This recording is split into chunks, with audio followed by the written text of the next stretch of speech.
Thank you so much, Cheryl, for that lovely introduction. Thank you to the UCC for having me. Congratulations to Rashad and Ravi. I think Cheryl imagined the three of us like going on the road together with our three R names. Rinku, Ravi, and Rashad hit the road. In 2004, I was a student at the Columbia Graduate School of Journalism, and I was writing a story about the aftermath of 9/11, which had only been 3 years before that, 2.5 years before that, and about its effect on immigration policy, what happened to immigration policy after 9/11. And one of the people I interviewed for my story was a man named Peter Gadil, who was a board member of the Federation for American Immigration Reform, the conservative immigration restrictionist organization FAIR. And Peter Gadil had lost his son in the attacks of September 11th. So preparing for the interview, I put my empathy screen on and was very gentle with him. Before we even started, he said to me, "I insist that you use the word illegal in your story. It is the correct, accurate word, and if you don't use it, then you are hiding the truth of our immigration situation." So his empathy hat was not quite as tightly on as mine was. And of course I did not use the word in that story except to quote him. It was only in his quotes that I used the word. Fast forwarding to 2012, 8 years later, the campaign to make the I word ubiquitous in American media had essentially succeeded. Peter Gadil and people like him had been insisting with reporters and editors for that 8 years that they had to use the I word or they were lying to Americans. And in the spring of 2012, I got a clear view of the effect of that when the National Hispanic Media Coalition, which was a partner of ours in running the Drop the I Word campaign, ran a poll, and in their poll, it was election season, 2012, in their poll, they found this astounding piece of data that they released that said that fully 1/3 of the Americans that they polled thought that all Latinos in the country were, quote unquote, illegal immigrants. Every single Latino that they came across in the country, 1/3 of the country believed that they were all undocumented. The idea that people had been here since before the founding of the Republic had not occurred to any of these hundreds of millions of people.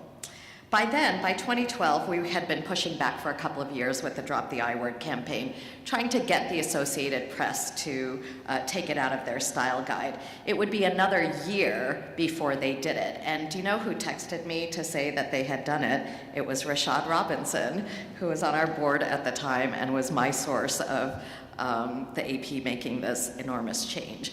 In January of 2013, when we were at the height of the use of the I word, almost 90% of the AP's stories carried that word in relation to immigrants. By May of that same year, that had fallen to almost zero. So once the rule was changed, once we did not have to rely on individual reporters and editors to decide which words they were going to use, in all of the AP's coverage and in the thousands of newspapers that base their coverage on the AP's coverage, the use of the word had gone down to almost zero. And in those last 2 years of the Obama administration, we saw deportations go down also by half. I think the point is really straightforward and really simple.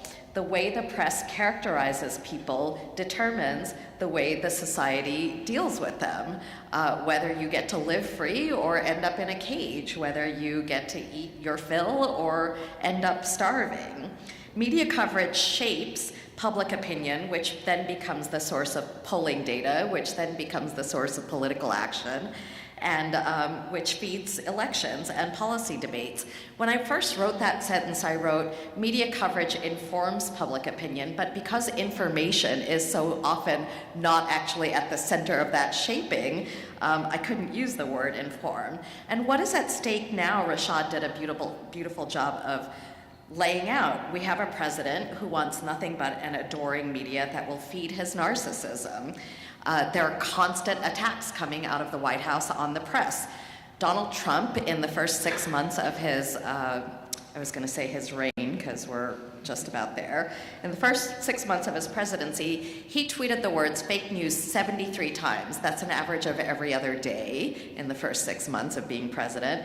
And it doesn't include all of the outlets and reporters he tried to block from the White House press corps. It doesn't include insulting individual reporters on a weekly basis. And it doesn't include suing outlets that he doesn't like. So put all of that together and you essentially have daily attacks coming from the White House, from the chief executive on a free press, accompanied by daily attacks on people of color, on the credibility and humanity of people of color. And so now communities of color and Americans of all colors, we're in the uncomfortable position of defending a free press, a quote-unquote free press, that has often produced throughout our history the actual opposite of freedom for us. It's very difficult to throw ourselves behind a free press because Donald Trump is attacking it when that free press has used its freedom to curtail ours so many times over our history. Daily newspapers in this country have a long and ugly history of ginning up fear and inciting mob violence against communities of color. Juan Gonzalez and Joseph Torres, who's here in this audience, in their incredible book, News for All the People, cite dozens of examples, but I'll just give you a few. Early newspapers fed anti-Chinese pogroms in the West. The anti-abolitionist riots of 1835 were fed by newspapers. The Camp Grant massacre of Apaches in 1871, and the armed white overthrow of elected black leadership in Wilmington, North Carolina in 1898. That is just the 19th century. And if we went to the 20th century, we would take ourselves to things like Japanese internment and how the American public was encouraged to support that. Encouraged to demand it, in fact. We would take ourselves to desegregation and the end of Jim Crow and the ways in which Southern communities were incited to resist that. So the question for communities of color, for people of color, is, in this country, can we have any expectation of not just a free press in our country, but also of a fair one? Can we expect not just a free press, but also a fair one? What does a modern, free, and responsible press have to do with racial justice? What do journalists owe the subjects of their stories, and to whom are they accountable?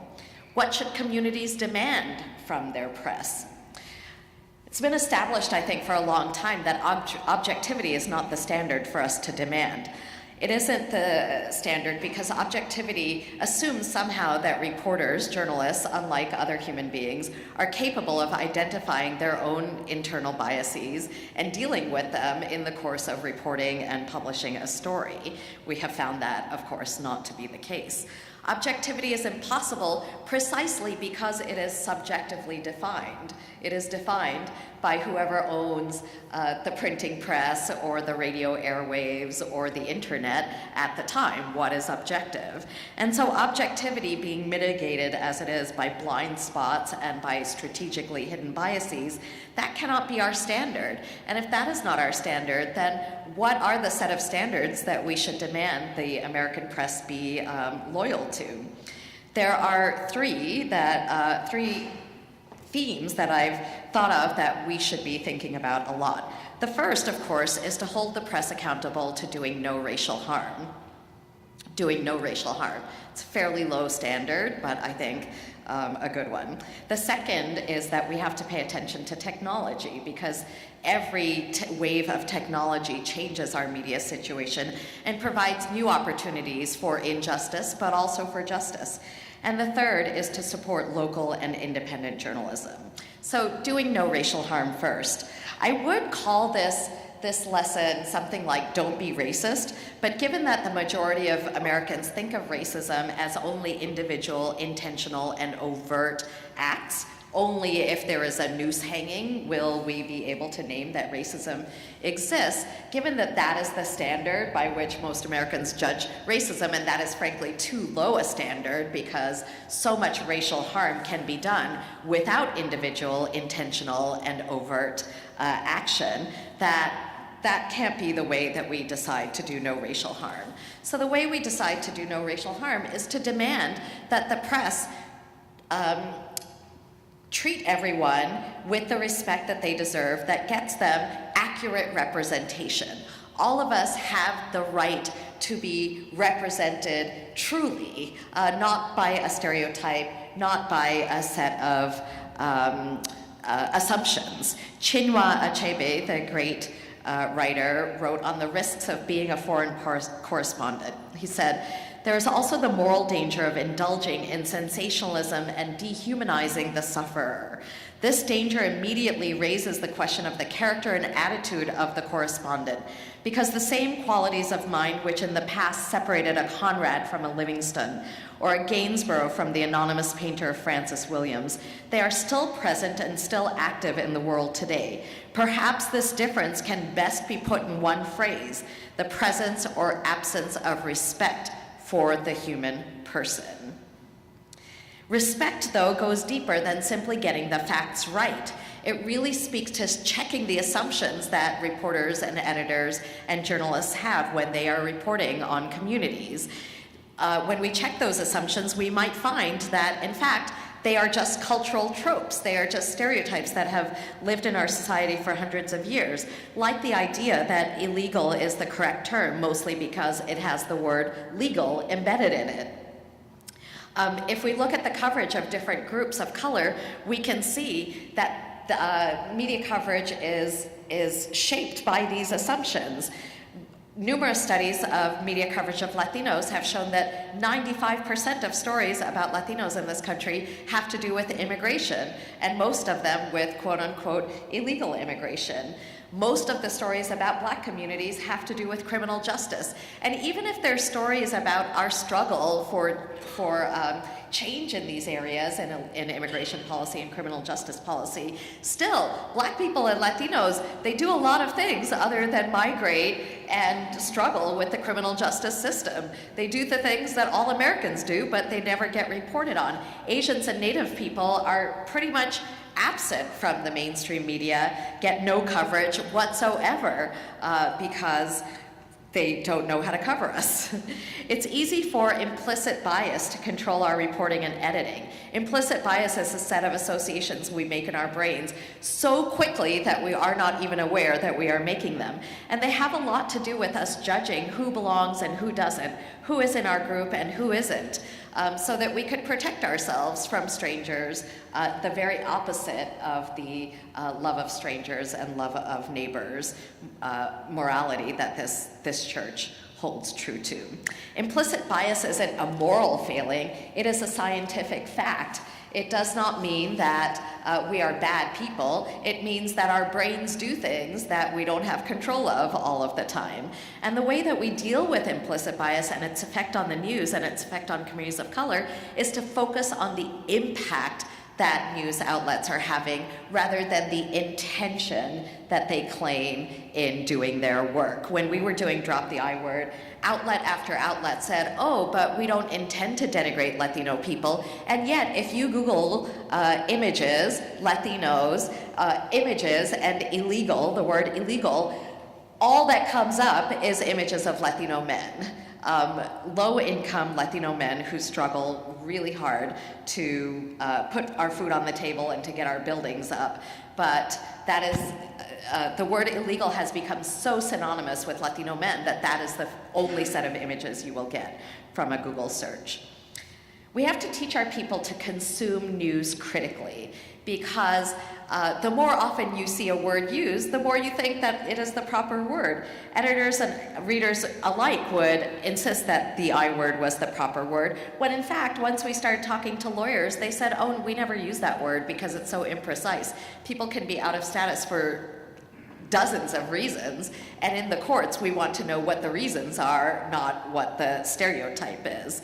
The terms used in court might be out of status, in process, lapsed, asylum seeker, and so on. From a storytelling angle, too, the word illegal doesn't do very much. It doesn't tell you where people came from, doesn't tell you how they decided to stay, it doesn't tell you how they made the decision to do something that they knew would be punishable by the law, but that they had reason reasons to do anyway. So it wasn't the natural, proper legal word, and yet it was the perfect word to run an immigration restrictionist agenda on. In our work, we described in detail a memo by Frank Luntz. Frank Luntz is a brilliant Republican pollster. I agree with almost none of his politics, but I learn a ton from the way he does his work.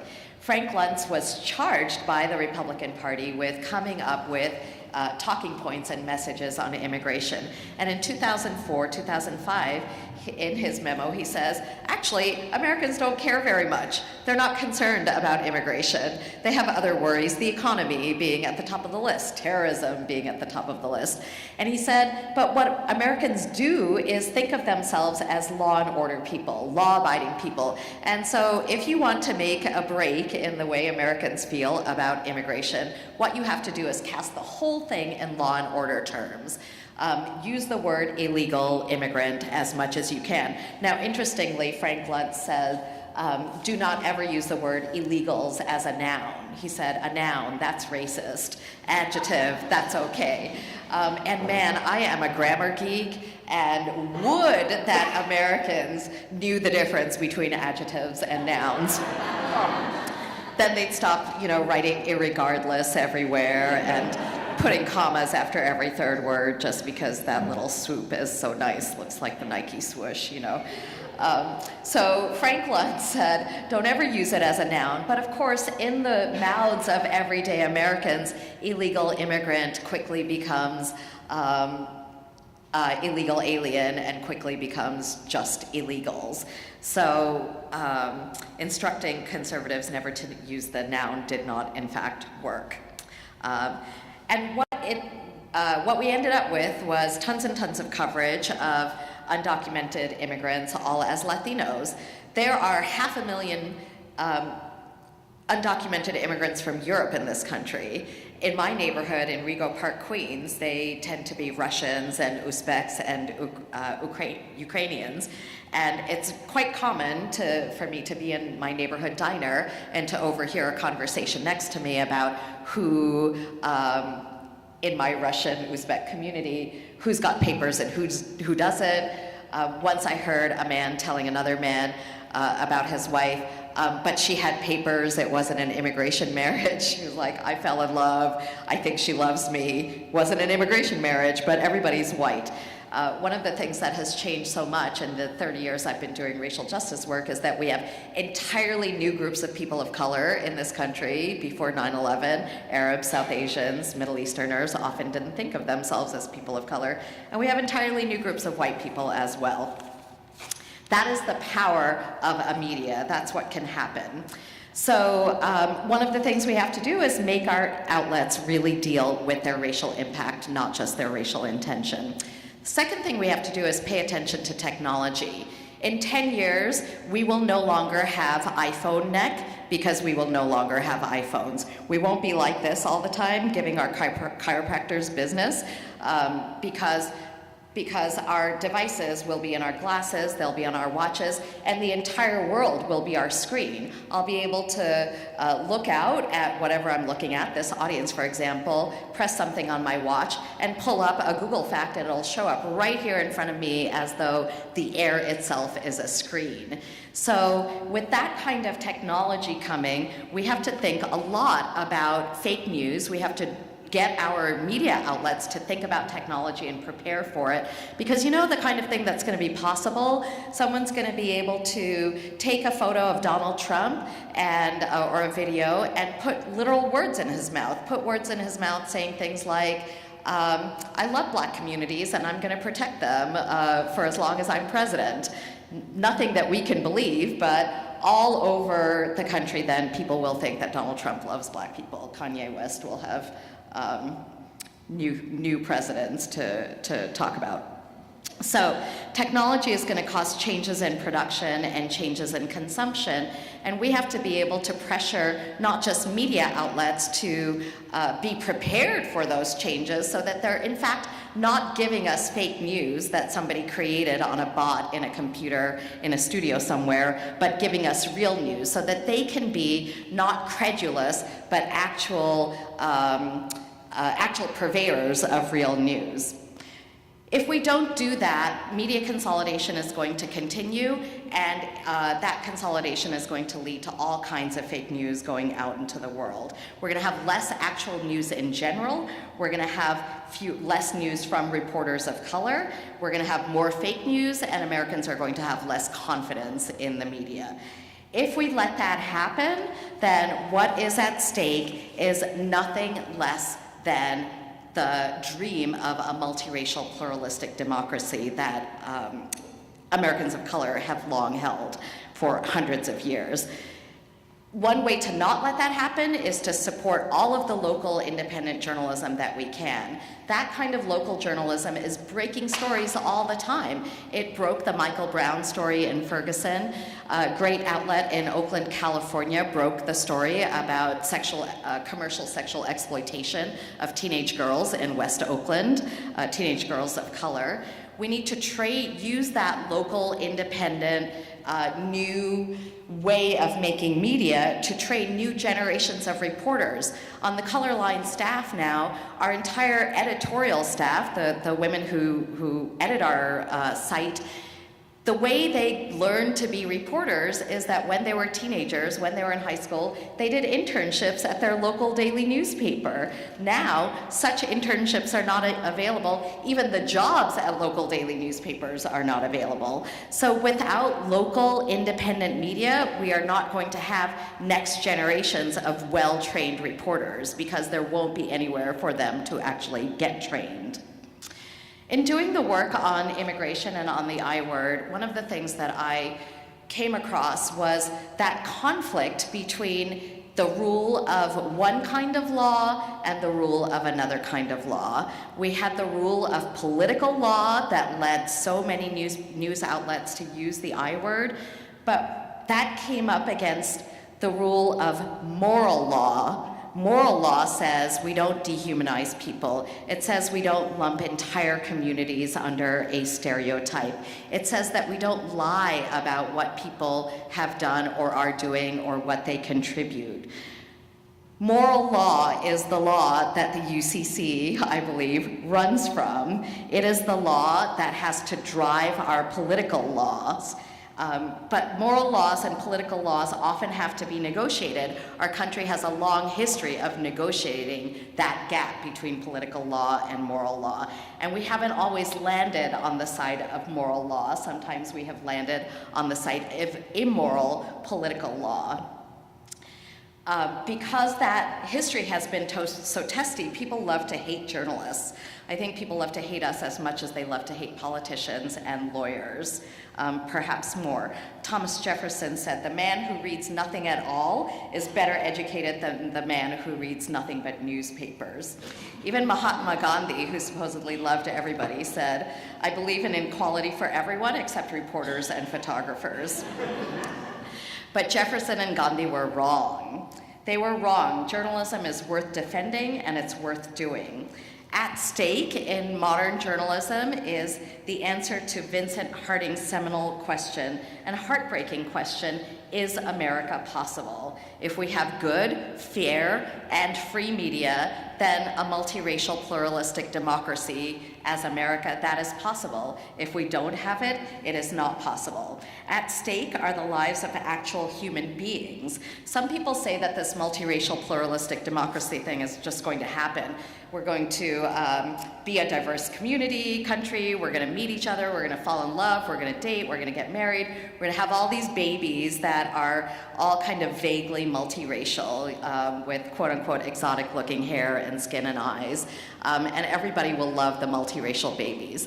But the thing is, we cannot bang our way to this multiracial, pluralistic democracy. It's just not gonna happen. And in fact, it has not happened in the history of the world. We are a young country and we're still in the process of founding it. We are the founding mothers and fathers and brothers and sisters of this country. Egypt, founded in 5000 BC, Morocco, 1666, China, 1800 BC, Croatia, 925. I understand that countries go through different expressions over the course of centuries, but you can see that 300 measly years heading toward it is nothing. We're still working so many of these things out. And in this moment, we are on the brink of the most credible movement toward state takeover of our media that we have seen in my lifetime. That is the threat that is in front of us. And if that happens, then multiracial pluralistic democracy is definitely not happening. We have no choice now, really, but to both defend the press, defend the free press, and drive it toward new disruptions that can actually deliver news for all of the people. A free press can be good or bad, Albert Camus said, but most certainly without freedom, the press will never be anything but bad. The great anti-lynching journalist Ida B. Wells said, "The people must know before they can act, and there's no educator to compare with the press." I understand cynicism about media. I had some of it myself, frankly, going into journalism school at Columbia.